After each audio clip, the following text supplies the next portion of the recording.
Muito bem, pessoal. O Cruzeiro perdeu para o Bragantino de 1-0 na noite desse domingo fora de casa, né? Vamos conferir esse corte pós-jogo com os comentaristas da ESPN Brasil fazendo uma análise desse jogo do Cruzeiro contra o Red Bull Bragantino e qual foi a diferença do desempenho dos jogadores contra o Bahia e contra o Massa Bruta. Vamos conferir tudo isso aqui agora, mas antes já peço que você que gosta dos cortes do Cruzeiro, já deixe seu like, se inscreva no canal e já deixe sua opinião nos comentários se Fagner ou mesmo o William fizeram falta do melhor desempenho do Cruzeiro nessa partida. Sem mais delongas, bora para mais um vídeo, gente! Vendo brasileiros nesta semana, entre eles o Cruzeiro, que vai enfrentar o Palestino. Você vai ver com a gente aqui também.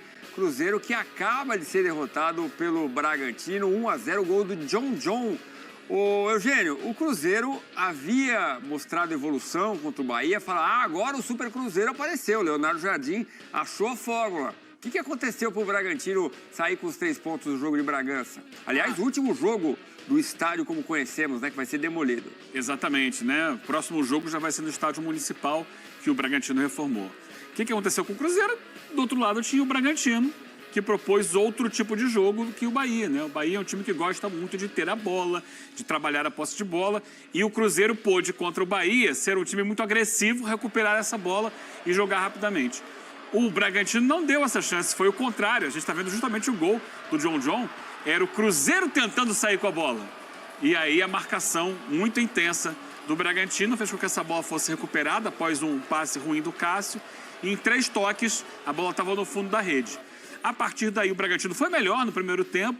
No segundo tempo, o Cruzeiro se lançou mais ao ataque, fez uma mexida, né? Tirou o Christian, botou o Gabigol, trouxe o Caio Jorge para a direita. E o jogo virou aquele lá e cá. Ataca para um lado, ataca para o outro. Chances criadas a favor das duas equipes, mas acabou não saindo gol. Teve bola na trave, teve defesa de goleiro, mas terminou mesmo com 1-0 para o Bragantino. Pode até debater se o Cássio foi responsável pelo gol do Bragantino, se a culpa dele foi muito grande, mas no segundo tempo ele faz defesas importantes, né?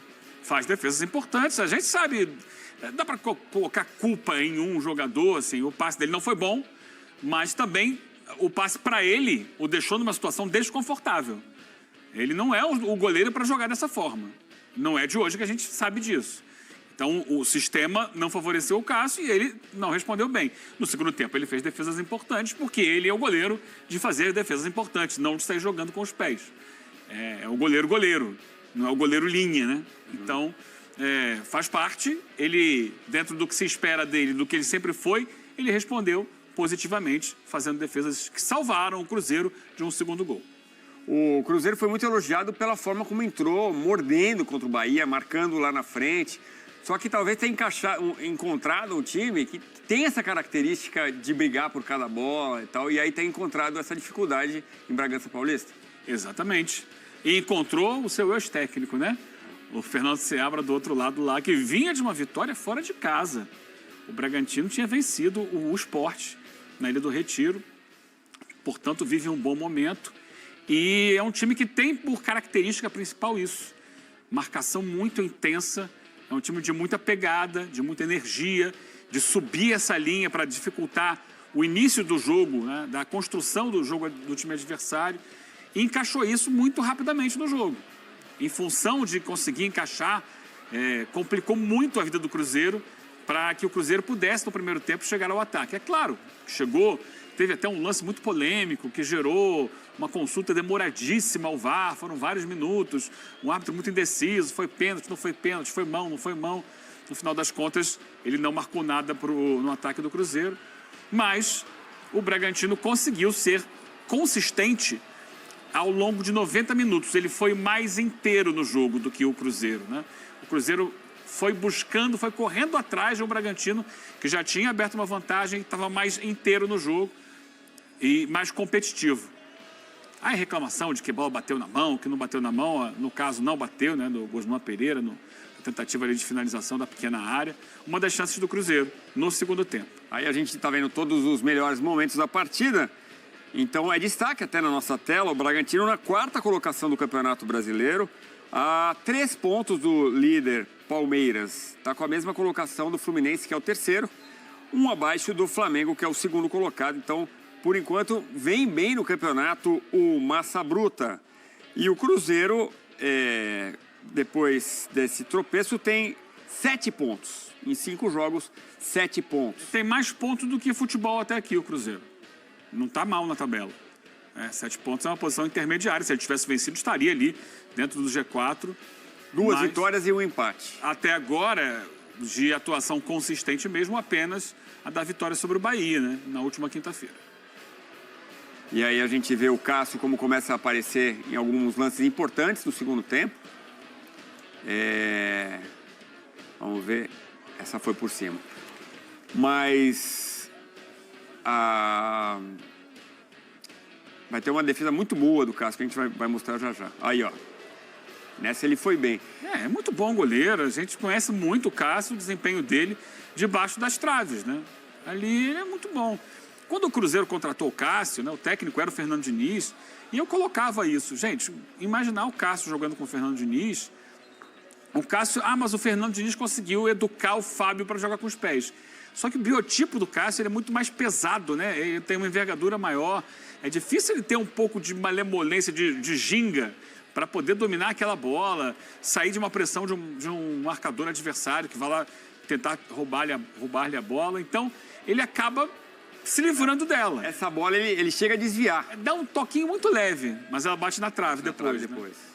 Ele tira da direção do gol e ela bate na trave. Ele aparece muito porque é um Cruzeiro no segundo tempo que se abre. Sim. É um Cruzeiro que se lança ao ataque e permite ao Bragantino os contra-ataques.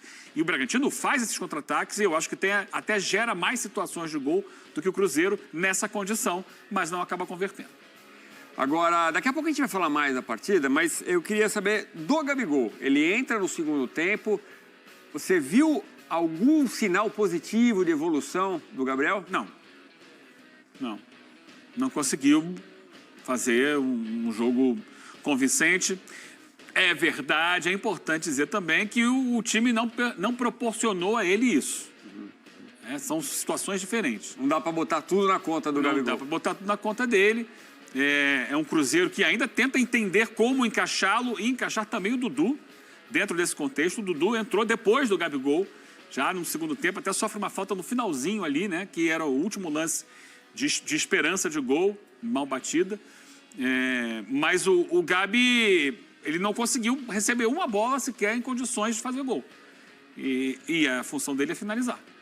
Então, você pode cobrar quando ele não consegue, quando ele perde o gol, quando ele não... Mas se ele é um jogador terminal, porque o Caio Jorge sai um pouco da área quando ele entra, né? Vinha sendo o Caio Jorge, esse centroavante, ele passa a jogar um pouco mais aberto para que o Gabi seja o centralizado. E a bola não chega. Se a bola não chega, há muita gente que reclama quando ele sai para buscar jogo. Não, ele não pode sair para buscar jogo, não pode querer trocar passo na intermediária, que ele tem que ser o homem da área. Então, quando ele fica na área, a bola tem que chegar para ele fazer. Se não chegou em boas condições, não adianta cobrar dele. Foi figura apagada no jogo.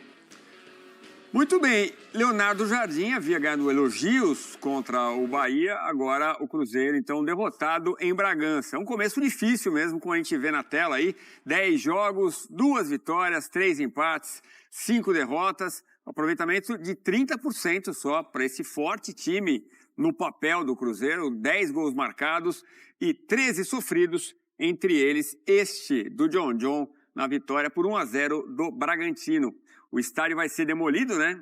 Antigamente Marcelo Stefani, originalmente Marcelo Stefani virou Nabia Bichedi, vai ser derrubado para a construção de uma nova arena do Red Bull Bragantino, enquanto tem as construções, há alguns anos, o Bragantino vai mandar os jogos no estádio municipal. Você acha que o caminho para o Cruzeiro é com a dupla, Gabigol e Dudu? O jogo de hoje conta alguma coisa sobre isso? Eu acho que esse caminho vai ser construído rodada a rodada, conforme o rendimento de cada um quando foi entrando no time. A melhor atuação do Cruzeiro foi sem eles, foi contra o Bahia. Se você pega dali e vai, esse é o exemplo, esse é o modelo de time que eu quero usar, você vai deixá-los de fora como alternativa para segundo tempo ou para quando algum dos outros jogadores não tiver condições de jogar. Mas não conseguiu hoje reproduzir o que fez contra o Bahia. Cada jogo tem a sua proposta, cada adversário tem uma maneira diferente de te encarar. Então, é um trabalho, a gente aqui no Brasil, futebol em geral, em muitos lugares, tem esse imediatismo. A gente viu ali, são poucos jogos ainda do Leonardo Jardim. Ele chega em meio a uma temporada, ele não fez pré-temporada, ele pega o campeonato mineiro já na reta final, aí é eliminado, mas é eliminado. Não dava para cobrar. Ele não montou essa equipe, né? Não montou a equipe. Então ele precisa de tempo para fazer a coisa acontecer. Começou a dar sinais. Esses sinais foram muito bons, foi uma grande atuação contra o Bahia, encerrando a jornada passada. Um jogo ok contra o São Paulo, no empate. Sim. E hoje é um jogo difícil contra o Bragantino, que é um time que tem se mostrado muito competitivo, muito intenso, muito forte e que não proporcionou ao Cruzeiro as circunstâncias que o Bahia proporcionou. O Bahia não fez uma boa partida, o Bahia é um time que gosta de trocar passes, de circular a bola. O Bragantino não, pega e acelera. Marca, recupera e acelera, marca, recupera e acelera. E esse jogo para esse Cruzeiro de hoje não funcionou, não deu certo. O próximo adversário pode ser diferente. Então é isso, semana a semana, rodada a rodada, ir entendendo que jogadores, que maneira de atuar encaixa melhor dentro do elenco que o Leonardo Jardim tem. E não é da noite para o dia. Bom, a gente volta a falar mais sobre Bragantino 1, Cruzeiro 0, sobre a força do Bragantino neste momento no G4 do Campeonato Brasileiro. Quero saber se ele tem chance de continuar brigando lá em cima, como brigou algum tempo atrás, alguns anos atrás. Ano passado sofreu para não cair, né? A gente vai falar sobre isso já já. Quem tá lá em cima é o Palmeiras, que ganhou em É isso aí, pessoal. O Red Bull Bragantino venceu o Cruzeiro de 1-0 na noite desse domingo, dia 20, em uma partida válida pela 5ª rodada do Brasileirão. O gol da vitória dos mandantes foi anotado por John aos 15 minutos do primeiro tempo. A Raposa caiu para o 7º lugar na tabela com 7 pontos. O técnico Leonardo Jardim iniciou diante do Bragantino a composição de ataque do Cruzeiro dos 2 últimos jogos com Wanderson e Caio Jorge. Dudu e Gabigol ficaram novamente no banco de reservas, né? A novidade é a ausência do lateral oficial, que Willian e Fagner foram poupados devido ao desgaste muscular e não viajaram para Bragança Paulista. O zagueiro Jonathan de Jesus foi improvisado na posição, né? O melhor momento do Cruzeiro aconteceu aos 30 minutos, quando Matheus Pereira aproveitou a bobeada do Bragantino e lançou para Lucas Silva na área. Na disputa, ele caiu com a bola e voltando para Pereira, que também caiu. O VAR foi acionado e, apesar de ver pênalti no armador, mostrou o toque de mão de Lucas quando estava no chão. A novidade da noite foi a volta de Dineno na reta final do segundo tempo, né, gente? Agora os olhos se voltam para a Copa Sul-Americana com um confronto diante do Palestino do Chile na quinta-feira. O Cruzeiro é o último colocado com 2 derrotas em 2 partidas. Precisa vencer para ter a chance de classificação para a próxima fase. Vou ficando por aqui, mas já deixe nos comentários o que você achou da atuação do Cruzeiro diante do Red Bull Bragantino. E se você gostou desse vídeo, não se esqueça de deixar o seu like, se inscrever no canal e ativar o sininho das notificações para não perder nenhum dos nossos cortes do Cabuloso. Até o próximo vídeo, gente!